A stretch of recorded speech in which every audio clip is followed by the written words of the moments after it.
amanat perpisahannya, Yesus berkata kepada murid-muridnya, "Aku berkata kepadamu, aku datang dari Bapa dan aku datang ke dalam dunia.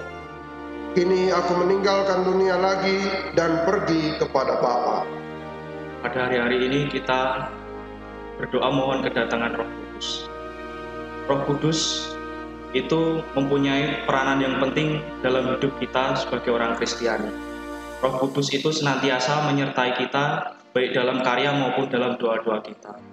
Dan peranan Roh Kudus itu selalu di balik layar. Kita tidak bisa melihat peranan Roh Kudus, tapi kita bisa merasakan bahwa Roh Kudus itu menyertai kita.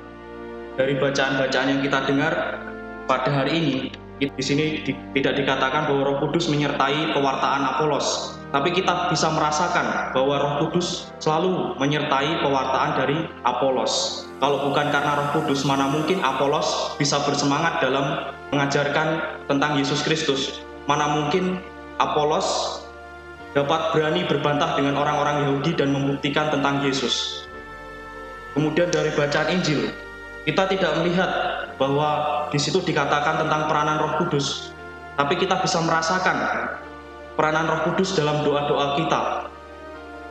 Roh Kuduslah yang menyatukan kita dengan Bapa dan Yesus Kristus. Maka kalau kita berdoa, dalam rumusan terakhir dari doa kita selalu diakhiri dengan pengantaran Kristus bersama Dia dalam persekutuan dengan Roh Kudus.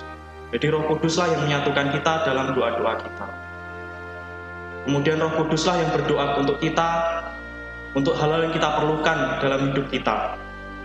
Maka Roh Kudus itu memang sungguh penting peranannya dalam hidup kita. Kita tidak bisa melihat peranan Roh Kudus, tapi kita bisa merasakan bahwa Roh Kudus itu menyertai kita dalam doa dan pewartaan kita. Maka yang kita perlu lakukan dalam hidup kita adalah kita berusaha untuk terbuka dan peka terhadap bisikan Roh Kudus.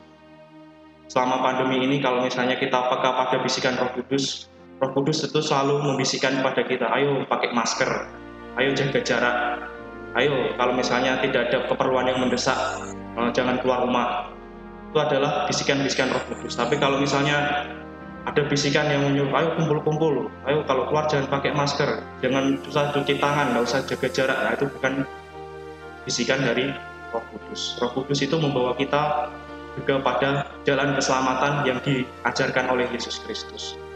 Marilah saudara-saudara, kita semakin hari semakin terbuka dan peka terhadap bimbingan dan bisikan dari Roh Kudus. Semoga Tuhan senantiasa menyertai kita.